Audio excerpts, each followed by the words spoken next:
Good afternoon, Don Winter from Panama Guide. I wanted to make a quick video today to touch on some of the political elements here in Panama.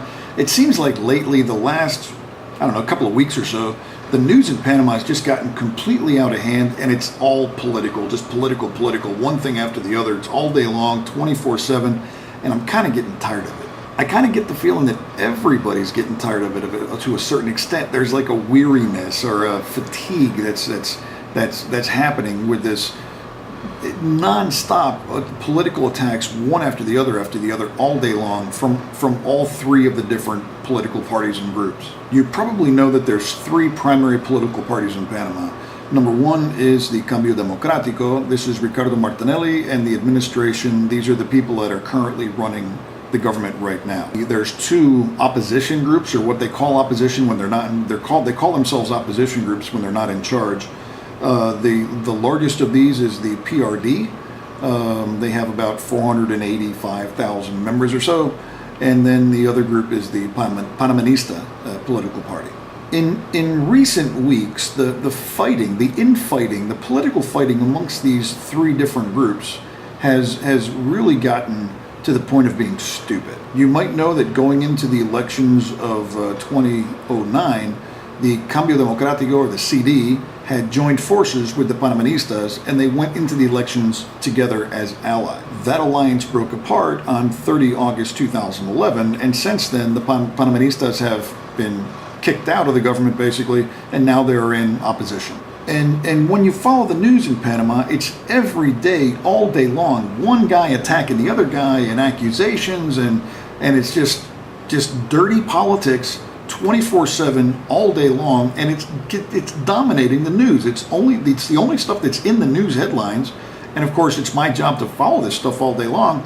And to be honest with you, I'm kind of getting tired of reading it and hearing about it and seeing it. It's like all day long, every day, that same stuff. It's boring. Now, as far as who's right or who's wrong, I don't care. It's not my job to care. I could care less. The people who read my website, the members of the community of English-speaking expatriates in Panama, we don't get a vote. We're not Panamanians. We can't vote in these elections. We just come here, we live here, and invest money here. So, and a lot of people are interested in following what's going along or what's going on, but it's not like we can opine. Now, as far as corruption is concerned, I've seen administrations run by the Panamanistas. I've seen administrations run by the PRD, and now this administration is being run by the CD. And there are levels of corruption in Panamanian politics from every political party. So as far as corruption is concerned, it is the common denominator, so you can ignore it. They're all corrupt. No matter who's in charge, they're going to be corrupt. So it's not like one is more or less corrupt than the other. Just forget about it, because they're all corrupt, okay? So just, well, we know if it's a politician, we know they're corrupt.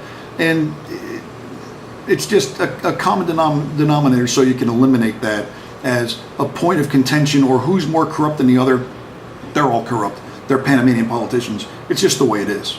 So deal with it. What it really comes down to is that this year, the government of Panama is spending a budget of about $15 billion.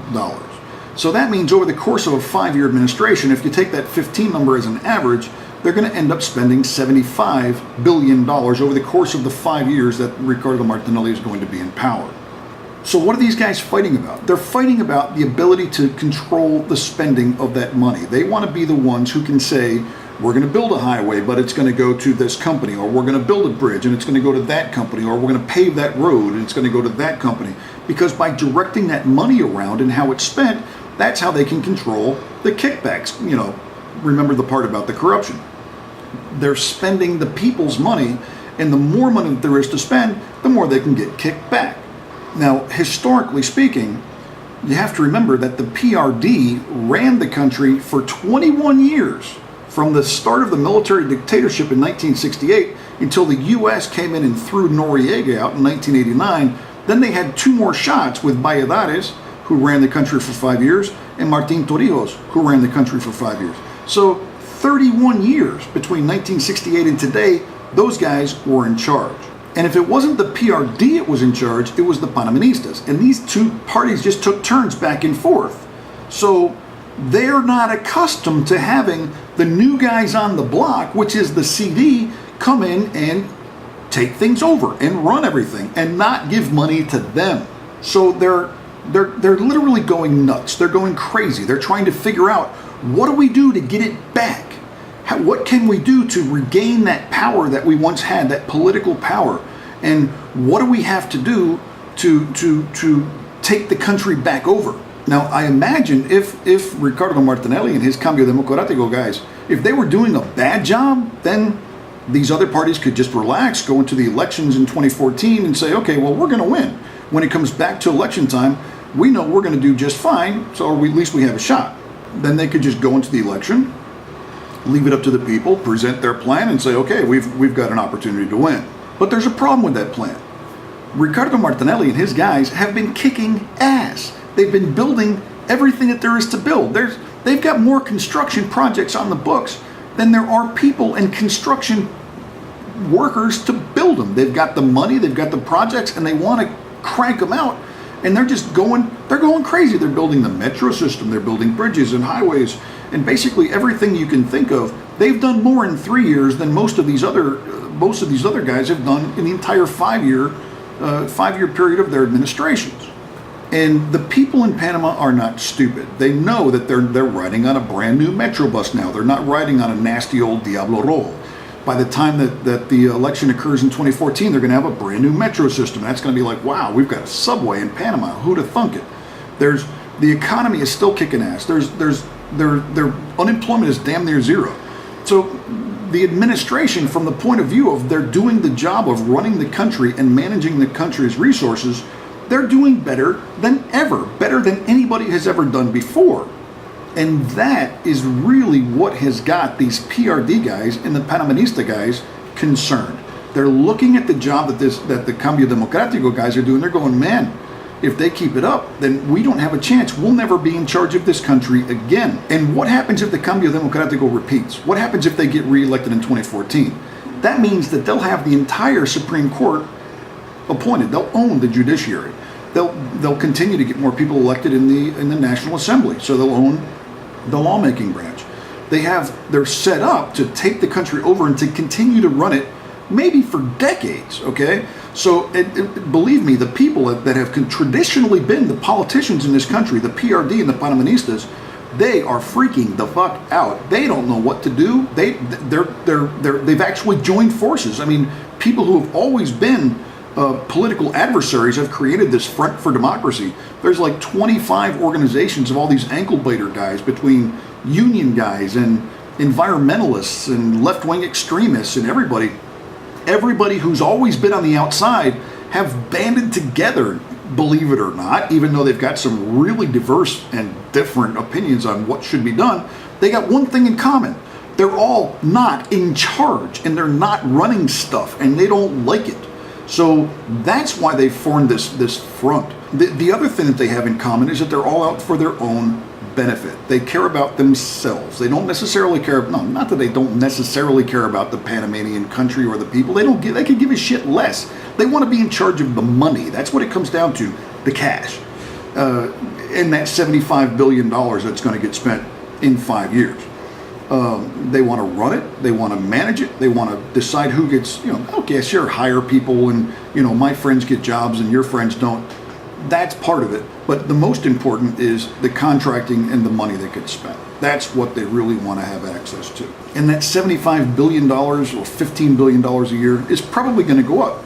That might go to $20 billion a year, or 25 in the next 5 years as the new Panama Canal comes online. So it's even going to be more money that's going to get spent, not less. So anyway, for what it's worth, I don't want to go off on this all day long or all too much, but just when you see all of this political infighting going on, and one guy is accusing the other guy, and this one's filing charges against that one, and they're, with the political crap that goes on, look at all of them and just think they're fighting about the money. That's all it is. They care about who controls the spending. And who is in charge. That's what matters. It's not because one guy cares more about the country than the other guy, or anybody's got a different plan, or It's not even ideological. It's not left versus right. It's not social issues versus economic issues. It really just comes down to controlling the cash. That's the bottom line. There's a lot of different players and personalities that are always in the headlines on these things. You see the same faces over and over again on TV, the same guys filing the complaints or bitching or moaning about whatever. Recently, the government guys have taken the tactic of, you know what, we're not going to talk about politics. We're just going to focus on doing the jobs. The other day, Martinelli was inaugurating something. He basically went out all week long, and it was like from one inauguration to another. That's all he does anymore. He just goes from places where he's ribbon cutting and where new things have been built. And he told the cameras, like, nope, not going to talk about any of that political stuff. I'm just going to worry about the projects. We're going to go from one project to the next and kick them out, and do that work. Pop, pop, pop, pop, pop, pop. And I think that's a good tactic. Let the other guys that are on the outside fight and bitch and moan and complain and try to get back in. In the meantime, the government guys can just continue to crank out the results and let the results speak for themselves. From the point of view of a foreigner who's thinking about living in Panama, Panama's never been a better place to live in. It keeps getting better. All of this political infighting is basically just a distraction. I advise all of my friends that are businessmen here in Panama to basically try to stay out of the politics, to remain neutral. And as a journalist, I try to stay as neutral as possible. If I see the government that's currently in charge doing something that I think is good, I applaud them. If I see them doing something that I think is stupid or incorrect or whatever, I'll chastise them for it or point it out or highlight it or whatever. But they don't care. I mean, they don't care what I think, and that's fine. I'm just primarily just explaining things for my readers anyway. I know that a lot of the foreigners that come down here are news junkies, and they like to have a good idea of what's going on and be able to follow the events as they unfold on TV, so that when you turn on the news at night and you see all of this stuff going on, you want to know what's happening. Well, I can, kind of lay that out for you to a certain extent.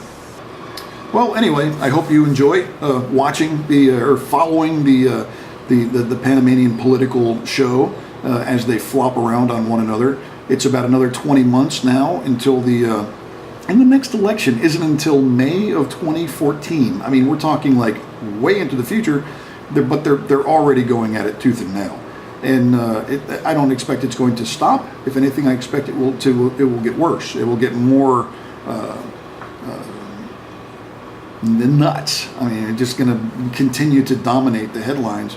And that's what it is. It is what it is, I mean, I really can't just ignore the political stuff. I kind of have to report on it. I kind of have to follow it. Sometimes I get tired of it. I wish I can go, And I recognize that this is what I'm serving up on the platter. I'm saying, here, guys, this is what the news is. But it is what the news is, I mean, this is what's going on in the country. And as much as I would like to ignore some of it sometimes, I kind of have to do my job and report this stuff to you guys. And guess what? If you don't want to read it, you can always tune it out. But to a certain extent, there is an entertainment value factor to it, to watch these guys, being hypocritical, saying one thing and doing something else, getting caught with their pants down or getting caught with their hand in the cookie jar. It's kind of fun watching these guys. They do play political hardball down here. They don't pull punches, and they're going straight for the jugular. They're not being nice and none of that stuff. They're really going at it. And right now it's kicking up like a combination between a hurricane and a tornado. So anyway, that's what it is. I just wanted to take a minute to annotate that and put this out there for your perusal. Thanks for coming to the website. As always, you can follow www.panama-guide.com for everything that's happening in the Republic of Panama. As always, thank you very much and have a great day.